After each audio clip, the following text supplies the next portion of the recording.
السلام عليكم، اهلا وسهلا. كي دايرين؟ لاباس عليكم؟ نتمنى ان شاء الله تكونوا على خير وبخير، ومرحبا بكم معايا في نهار جديد وفيديو جديد. اليوم ان شاء الله غادي نشارك معكم حلوه سهله وبسيطه وكتجي رائعه بزاف. نتمنى ان شاء الله تبعوا الفيديو حتى الاخر. وطبعا الا كنتوا اول مره كتزوروا القناه ديالي، اشتركوا وفعلوا الجرس باش دائما تشاهدوا الوصفات ويوصلكم الجديد. ان شاء الله غادي هاد الحلوه هادي اللي غادي نشارك معكم، الحلوه ديال العيد بسيطه بزاف، ومكونات ديالها ساهلين ومتوفرين في كل بيت، وصراحه كتوجد في دقائق، يعني ما كتاخذش معنا وقت كتير، كتجي لذيذه. المهم هنايا المكونات، اول حاجه غادي ناخذ 250 غرام ديال الزبده. انا خديت الزبده ديال لي بواط العاديه، ودرت معاها 2 شاصيات ديال الفانيلا، نكهه ديال الفانيلا، اولا كديروا النكهه الناطه اولا اللي بغيتو. هنايا خديت 8 ديال الفرماجات. غادي ندير 2 ديال الكيري. هنا كيف ما كتلاحظوا معايا غادي ندير 2 ديال الكيري. علاش؟ حيت كان عندي غير الفرماج العادي، وهذوك اللي كانوا متوفرين عندي. يمكن لكم ديروا الكيري 8 اللي بغيتو، اولا فرماجات 8. انا راه غير ضفت هذوك الجوج حيت كانوا عندي متوفرين. صافي كنديرهم كاملين مع الزبده. المهم 8 ديال القطع ديال الفرماج كما كتشوفوا، وغادي ندير عليهم قبيصه ديال الملحه، وغادي نخلط الزبده والفرماج مزيان. صافي هادو هما المكونات اللي غادي نحتاجو فيها. صافي كنخلطها مزيان كما كتلاحظوا حتى كينسجم ليا الفرماج مع الزبده وكيولي كريمي. الصراحه هاد الحلوه كتجي لذيذه، وراكم كتعرفوها ديال زمان. يعني غنيه عن التعريف. حلوه ديال الفرماج كتجي بنينه، انا كتحمقني صراحه، كتجي رائعه. جربوها ان شاء الله غادي تعجبكم. صافي وهنايا غادي نضيف الكاس الاول ديال الدقيق اللي مغربل، وغادي نزيد عليه الكاس الثاني. يعني هاد الخليط هذا غادي نحتاجو فيه 4 ديال الكيسان ديال الدقيق بالقياس ديال الكاس ديال العنبه فقط. يمكن لكم تنقصوا شويه ديال الدقيق او لا تضيفوا على حسب النوعيه ديال الدقيق. المهم كتكون نوعيه جيده. هنايا ضفت 2 كيسان كيف ما شفتوا معايا، غربلتهم وكنخلطهم فقط. ما هاد الحلوه هادي باش تجينا زوينه ما كنعجنوهاش بالكف ديال اليد، فقط كنعجنوها بالاصابع، باطراف الاصابع. هانتوما كما كتشوفوا. صافي وغادي نضيف الكاس الثالث، وغادي نغربلو، وغادي نضيف عليه الكاس الرابع حتى هو ديال الدقيق، وغادي نغربلو على المكونات. صافي هنايا درت الكاس الرابع، وغادي نضيف عليه خماره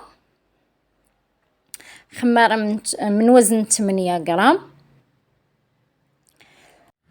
ضفت خماره من وزن 8 غرام كيف ما ذكرت معكم. صافي وغادي نكمل العجينه. بالنسبه للعجينه كيف ما ذكرت معكم ما كنخلطهاش بالكف، فقط كنجمعوها باطراف الاصابع، كنجمعوها مزيان حتى كتنسجم المكونات مع بعضياتها مزيان، وما كنعجنوهاش. هانتوما كيف ما كتشوفوا كنجمعها فقط. كتجي الصراحه هشيشه وكتجي رائعه، يعني ما كتاخذش معنا وقت كتير. صافي وكناخذ هنايا قطعت العجينه على 3 ديال القطع.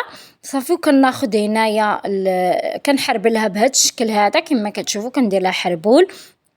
وبالنسبه للصينيه ديال الفران دهنتها بشويه ديال الزيت فقط باش نتفاداو ان الحلوه ما تلتصقش معانا، لان اصلا فيها الزبده ما غاديش تلتصق، ولكن كنتفاداو هذا المشكل هذا. صافي هنايا كما كتشوفوا كنحربلها بهذا الشكل هذا، كنحاول نقادها. يعني هاد الحلوه بلا زيت وبلا بيض كتجي زوينه، كتجي هشيشه، وكتجي فيها واحد المذاق غزال بزاف. جربوها غادي تعجبكم، وسهله في التحضير ديالها، وفي نفس الوقت اقتصاديه، يعني ما كتاخذش معانا وقت كتير ودغيا كتوجد. صافي هنايا كيف ما كتشوفوا معايا من بعد ما غادي نكمل هاد التحربيل بهاد الطريقه هذه، كناخذ موس وكنبدا نقطع قطع بهذا الشكل هذا. يمكن لكم ديروها هلاليات، كيبقى اختياري.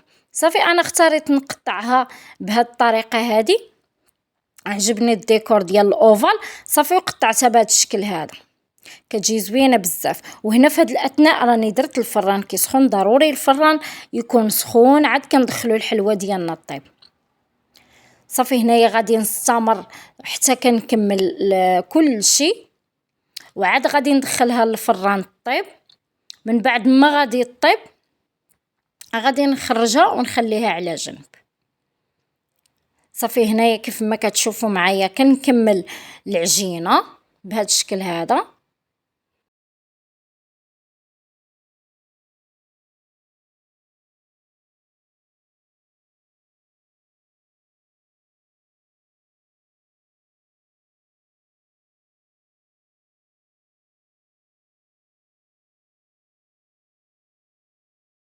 من بعد ما كطيب الحلوه صافي كنخرجها من الفران، كتاخذ واحد اللون الذهبي، كتحمر شويه من التحت وكنهبطها، كتاخذ غير داك اللون الذهبي فقط من الفوق، كتحمر واحد شويه صافي وكنخرجها. هنايا في هذه المرحله هذه كنخلي الحلوه تبرد تماما، خليتها حتى بردت مزيان مزيان. عاد كنفندها في السكر كلاصي، سكر كلاصي سبيسيال اولا سكر كلاصي عادي. انايا درت سكر كلاصي عادي حيت ما فيهاش السكر، وسكر كلاصي سبيسيال كيكون فيه النشا، كيكون شويه ناقص في الحلاوه. المهم اللي بغا يديرو كيديرو، ماشي مشكل، كيبقى اختياري. صافي هنايا كيف ما كتشوفوا معايا كنفند كل شيء في السكر كلاصي مزيان. علاش كنخليوها حتى كتبرد مزيان؟ فقط باش ما كيذوبش داك السكر كلاصي وكتجي بحال الحلوه بحال فازقه. المهم هنايا نخليوها تبرد مزيان، واخا ماشي مشكل الا باتت ليله كامله اولا نهار كامل عاد فندتوها معليش. صافي هنايا من بعد ما كنفندها مزيان كنقدموها، وهذا هو الشكل النهائي ديال الحلوه ديالنا من بعد ما وجدات. صافي هنايا فندتها ودرتها في الطبسيل هذا فقط باش تزيد تبرد. صافي وغادي نشارك معكم القوام ديالها كيفاش كيجي من الداخل. كتجي هشيشه وكتجي فيها واحد المذاق زوين زوين بزاف.